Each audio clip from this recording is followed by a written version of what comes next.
Assalamualaikum warahmatullahi wabarakatuh. Selamat malam saya ucapkan kepada semuanya. Selamat malam juga saya ucapkan kepada Bapak Joko Suharyanto, SE MMCPOD selaku dosen mata kuliah Digital Marketing kelas 304.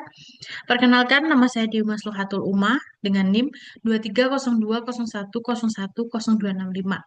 Di sini saya akan mempresentasikan mata kuliah digital marketing terkait dengan peluang dan ancaman yang timbul dari platform teknologi digital dengan judul Eksplorasi Dampak Sosial, Ekonomi, dan Keamanan di Era Digital. Platform digital bukan sekedar alat teknologi, melainkan ekosistem yang membentuk pola ekonomi, sosial, dan budaya masyarakat global. Perkembangan teknologi digital telah mengubah cara manusia berkomunikasi, bekerja, belajar, dan juga berinteraksi. Platform teknologi digital menjadi infrastruktur utama dalam kehidupan modern ini. Transformasi digital membawa dampak ganda, yaitu menciptakan peluang yang besar sekaligus menjadi ancaman yang sangat serius. Oleh karena itu, pemahaman yang sangat seimbang terhadap peluang dan ancaman platform digital menjadi sangat penting. Pengertian platform teknologi digital. Teknologi teknologi digital adalah sistem berbasis perangkat lunak yang memfasilitasi interaksi, pertukaran data, dan transaksi antar anggota. Platform ini menghubungkan berbagai pihak satu ekosistem digital bersifat berbasis data atau data driven, terhubung, networked, dan scalable. Nah, contoh dari platform teknologi digital sendiri ada media sosial yang sering kita gunakan dalam kehidupan sehari-hari seperti Instagram, Facebook, TikTok kayak gitu ya. Nah, lalu e-commerce. Nah, e-commerce itu platform untuk jual beli seperti Shopee, Tokopedia ataupun yang lainnya. Lalu platform pendidikan seperti Coursera atau Moodle dan layanan digital juga seperti Gojek dan Grab. Nah, karakteristik platform teknologi digital. Semakin banyak pengguna, maka semakin besar pula nilai platform tersebut. Tetapi juga semakin besar resiko penyalahgunaan data dan kekuasaan digital. Nah, berbasis internet dan teknologi informasi, lalu mengandalkan data pengguna sebagai sumber utama nilai, lalu yang ketiga itu memiliki efek jaringan atau network effect, lalu mendorong inovasi dan disrupsi pada sektor tradisional. Nah, peluang dari platform digital sendiri yaitu memungkinkan individu yang sebelumnya terbatas oleh lokasi dan modal untuk ikut berpartisipasi dalam sistem global. Nah, peluangnya itu yang pertama, mempermudah akses informasi dan komunikasi global, lalu meningkatkan efisiensi dan kecepatan layanan, lalu mendorong kreativitas dan inovasi, lalu yang selanjutnya itu membuka peluang partisipasi ekonomi dan sosial. Peluang di bidang ekonomi platform digital.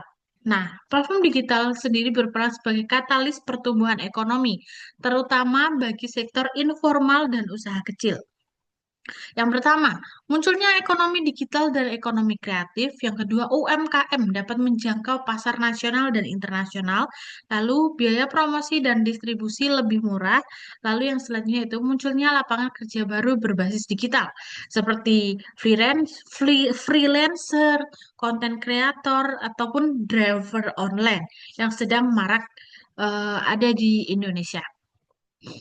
Nah, peluang digital Peluang di bidang pendidikan platform digital. Teknologi digital mempercepat pemerataan akses pengetahuan meskipun belum sepenuhnya merata.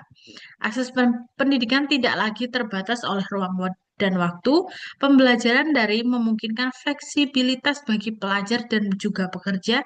Lalu, tersedianya sumber belajar terbuka dan global. Lalu, mendorong pembelajaran mandiri dan sepanjang hayat.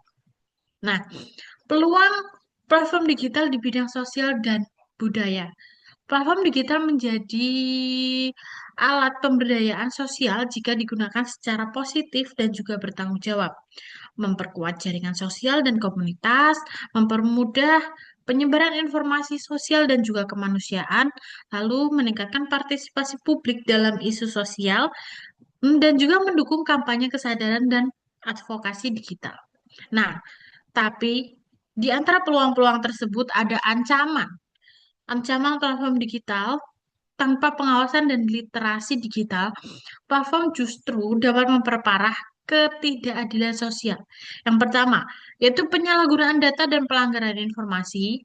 Lalu yang sering terjadi yaitu penyebaran hoax dan disinformasi. Lalu ada juga ketimpangan akses teknologi atau digital divide dan juga dominasi platform besar, monopoli digital. Lalu juga ada ancaman keamanan dan privasi platform digital.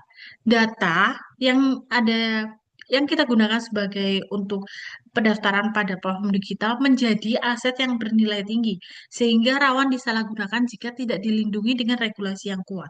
Yang pertama, resiko kebocoran data pribadi pengguna. Lalu penyalahgunaan data untuk kepentingan komersial dan politik, serangan cyber seperti phishing, malware, dan hacking, lalu juga ada rendahnya kesadaran keamanan digital pengguna. Nah, ada juga ancaman sosial dan psikologis dari platform digital. Penggunaan platform digital yang berlebihan dapat berdampak negatif terhadap kesejahteraan individu. Yang pertama, ketergantungan dan kecanduan terhadap platform digital. Lalu menurunnya kualitas interaksi sosial secara langsung. Lalu yang selanjutnya yaitu tekanan sosial akibat standar palsu di media sosial dan juga bisa mengakibatkan gangguan kesehatan mental. Nah, ada juga ancaman budaya dan etika pada platform digital. Karena terlalu bebasnya ruang digital, perlu diimbangi dengan etika dan tanggung jawab moral. Yang pertama, bisa juga lunturnya nilai etika dalam komunikasi digital, normalisasi ujaran kebencian dan perundungan cyber, lalu juga ada penyebaran konten negatif tanpa filter, lalu juga ada tantangan dalam menjaga identitas budaya lokal.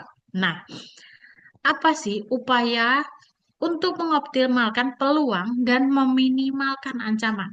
Yang pertama, yaitu meningkatkan literasi digital kepada masyarakat, lalu pemanfaatan teknologi untuk pemberdayaan ekonomi, lalu juga ada inovasi keberlanjutan di bidang pendidikan dan juga layanan publik, lalu juga ada dukungan kebijakan terhadap transformasi digital inklusif, lalu ada juga penguatan regulasi perlindungan data pribadi, lalu juga ada penegakan hukum terhadap kejahatan cyber, lalu juga ada edukasi etika digital sejak dini, dan kolaborasi antara pemerintah, swasta, dan juga masyarakat itu pasti sangat penting. Nah, dari semua ini kesimpulannya apa sih? Yang pertama, platform digital membawa peluang besar bagi kemajuan masyarakat. Namun, ancaman yang muncul bersifat kompleks dan multidimensi. Diperlukan keseimbangan antara pemanfaatan dan juga pengendalian. Lalu, literasi digital dan kebijakan yang adaptif menjadi kunci yang utama. Nah, data referensinya ada di jurnal-jurnal seperti ini. Oke, saya rasa cukup. Terima kasih. Saya akhiri. Wassalamualaikum warahmatullahi wabarakatuh.